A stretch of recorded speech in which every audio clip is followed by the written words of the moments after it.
It's finally arrived, the moment we've all been waiting for. It's a 15k Q&A. Dum dum dum. We've got our comfy clothes, we've got our tea, and we are ready. ASMR. Let's jump in.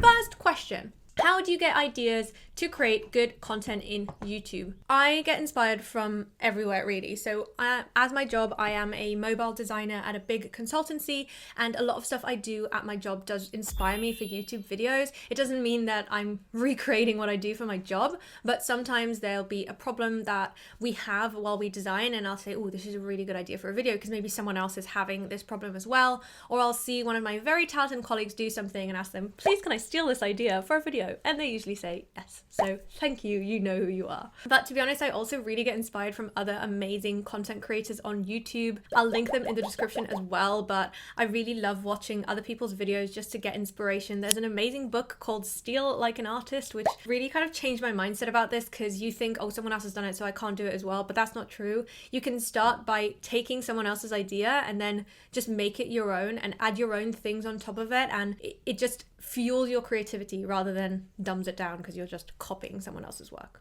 Moving on to the next question. What do you think about the latest Figma generative AI? Will this overtake UI specific jobs? 2 questions in one. I love it. So I actually love it. I think Figma AI is really great. Some elements of it I use all the time. I use the replace content one where you drag the auto layout and it duplicates it and it just replaces content for you. I think stuff like that, or renaming layers, it just cuts out the mundane. So like if you've seen my videos, you know I love to rename all of my layers. So having something do that for me just cuts out that extra time that I would take doing it. In terms of replacing any UI specific jobs, I was at a talk with Adobe recently and someone said something really smart, which is AI isn't going to take your job. People who know how to use AI are going to take your job. It's a very dramatic statement, but I think it's very true, because when you look at even things like make designs in Figma, which now I think is called First Draft, yes, it creates a design, but that design is far from finished. It needs a lot of assistance. Same with all of the AI tools that create content online, whether it be the ones that create text or that create images. It needs a person to write the prompt, right? It doesn't do it without the prompt. So firstly, that human needs to still be there to know how to use it. And secondly, even when you put in the prompt, it's never enough. You always have to go in and tweak. You always have to read it or edit it or say, oh, actually use this color or use that color. So people are still needed at this point. Who knows 5-10 years in the future what's going to happen. But right now, I think it's an amazing tool that we all should be learning how to utilize to do better. Next question. Do you have any full course for UI as well as UX? So I am actually not really a UI person. I'm more of a UX person. I'm not that great at anything that has to do with visual design or graphic design. I'm really good at UX. I'm good at making things make sense and having the user have the best journey that they can have. I've thought about dipping more into UIE topics in my videos about what is good like visual balance and doing all of that stuff, but it's just not my comfort zone, and I feel like I can't really pretend to teach it when I don't think that I'm the best at it, and it's not what I'm good at. So at this point, I don't have, but who knows, maybe in the future. So next question. Congrats, you're the best. Thank you, so are you. Saw your LinkedIn, you found me, and found it very interesting how you changed from working in healthcare to UX design. I'd like to know more about it, how it was that you had this journey and why you decided to make this change. So I guess now we're gonna deep dive into me a little bit. Obviously I'm not gonna disclose all the information, but happy to share some of it. So I actually started my career life in performing arts. So I do musical theatre, I did professional dancing as well in musical theatre shows. So I did that for a while. And then I studied computer science, which is very, very different. But after doing that, I found a placement actually at the place that I work now. So at a consultancy where I still work to this day. When I joined this big consultancy firm, I actually worked on the consulting side and not in the digital or design world, but I weaseled my way into the design world just by being inquisitive and asking questions, because the projects they were giving me were really boring, and I just said I want to do something else. And they said, well, what do you like? And I said, I don't know, I like Apple and I like design. And they said, cool, let's connect you with the people who do that. They connected me to the right people that then pulled me into their department. And ever since then, I've been a mobile designer. And so working with Apple and in design, which is all a girl could dream of, really. So that's kind of how I got to where I got today. I know in the question it says that I did healthcare during COVID. I did help with track and trace situation. So that's kind of the healthcare aspect of it. Yeah, I've worked in lots of sectors in my life. So I work in performance, like I said. I worked in aviation for 5 years, worked in healthcare, in consumer products now at my job in the consultancy, and also with tourism. I just love it. I love constantly changing different sectors and learning new industries and different things. I just love constantly learning and exploring new things that you can do. Next up, a bit of a more technical question. Is it necessary to use auto layouts and variables in Figma? And the answer is going to surprise you. No. Yeah, so I'm going to actually split that into two. I think variables are amazing. They can do so much, but I think in a simple design world, they're not needed. You can go through your whole journey without using them. Auto layouts, I'm going to say, are a bit more necessary in my opinion. I think they, again, not necessary, but they just simplify your life so much, and they're easy to set up. Variables require setup. They require setup and they require maintenance, whereas auto layout is you do it and it's there. Next question. Not a question, but a comment. Keep doing what you do. You're so charismatic and energetic. Thank you.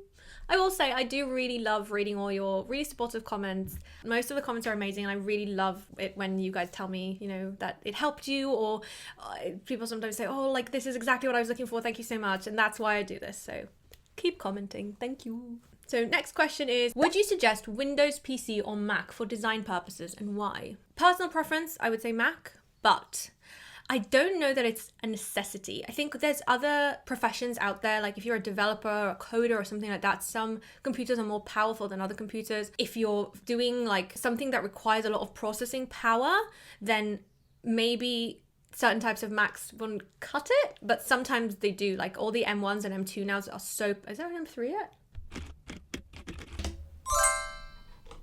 They're very, very powerful. So I do all my video editing on a Mac and I love it, but it really depends on what kind of design you're doing. But the basic answer is, personally, I prefer a Mac. I think also there are certain design things that are only available on a Mac, whereas there's nothing really that's only available on Windows when it comes to design specifically. So for example, you've got all the Adobe stuff, work on both, but Sketch only works on Mac.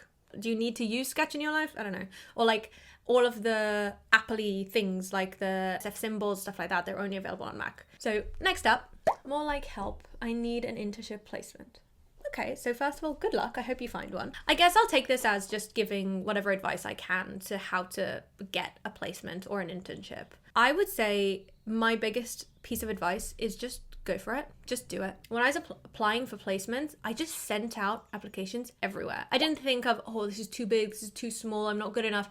Just send it. Just do it. Any experience you have can be worthwhile. And if you don't have any experience in the field that you're looking for, then you can always get experience, even if it's not paid. For example, I was looking to improve my UI skills and I did this thing online. It's like 100 days of UI. You sign up for it. It sends you an email every day with a UI prompt, like make a calendar, make a payment page for a flower shop. I don't know. It just sends you ideas and then you can use them to start creating something. There's lots of free stuff online as well. There's YouTube videos that you can learn from, and you can just write, I have experience in this because I've done this myself and I've pushed myself forward to learn something new. And sometimes that might even be more impressive than, oh, I worked somewhere for 3 months, because it shows that you had enough want and passion to do something that you went out and looked for how you can learn it outside of a work setting. Another question. What are common pitfalls to avoid when using variables in design system? Variables can be all-consuming. You can make so many different, and I've done this before, make so many different layers of variables with the aliasing. You know how you create like one collection, then you alias it, another collection. Drilling down is amazing and useful, but sometimes it can just be so much. And then when you want to change something, you kind of struggle to find it. I would say start small and expand is one tip that I would give. And also think of what works for you. I always say this with my YouTube videos. I get comments sometimes with questions like, oh, but you did this in a different video. How does this work together with this? And I would say, I just give examples. I show you different ways of doing things, and then you take what works for you. There is never one way. If for what you're building or for what you're creating, you don't need 5,000 color variables, you only need 3, then great, you do you, babe.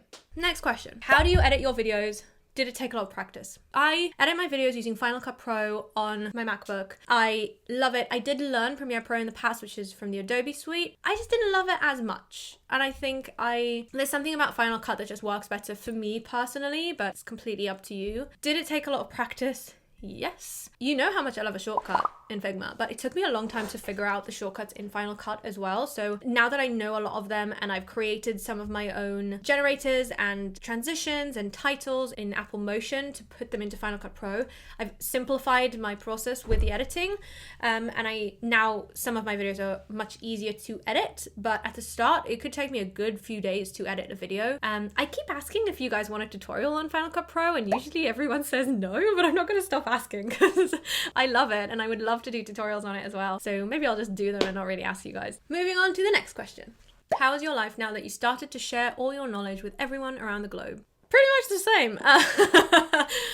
I was really worried when I started that it would either go nowhere and no one would ever watch, or that it would grow too big too fast and it would just be But it's actually gone in a nice pace. It took, I think, 6 months or 7 months until I got 1,000 subscribers, and then it kind of grew exponentially from there. In config 2 years ago, I had a huge jump because I was one of the first people out there to put out videos about variables when they first launched, and that kind of jumped my channel up because I've had so many more subscribers. Like in a day, I think I got like 1,000 new subscribers, which was huge at that time. It's still huge. I do think that sometimes I get a bit worried when someone sends me like a friend request on Instagram and I'm like, oh no, they found me kind of thing. But I just don't approve it and move on with my day, you know. I've only had really nice comments from people and everyone is really nice and generous, and I love answering your questions. I love troubleshooting Figma with you guys. So it brings me a lot of joy to have this little tiny community that I've built. Last question. Yes, I subscribe to you. Thanks. I need a whole roadmap. How to be a UX designer. Woo, big question. I think firstly, UX designer means a bunch of different things, right? Every company calls it different. Every person in a company calls it different things. Yeah, some people would say they're a product designer or a UX UI designer or a interaction designer or a visual designer, graphic designer. There's so many different types. And it's like, don't put a label kind of thing. I think the best way to be a UX designer is to just constantly learn and constantly put yourself outside of your comfort zone and learn new types of design, practice different types of design. Don't narrow yourself down to one device type, one operating system, one style. Just branch out. The world is constantly changing around us to add new device types, new types of interactions, new tools to use. So if we stay stuck in the past and using only what we know, you're not going to be a very good designer and you're not going to find much joy in it. So just open your mind, free your mind, and the rest will follow. Anyway, thanks for watching. Maybe no one will watch this video, but I enjoyed it. I had fun. See you at the next one.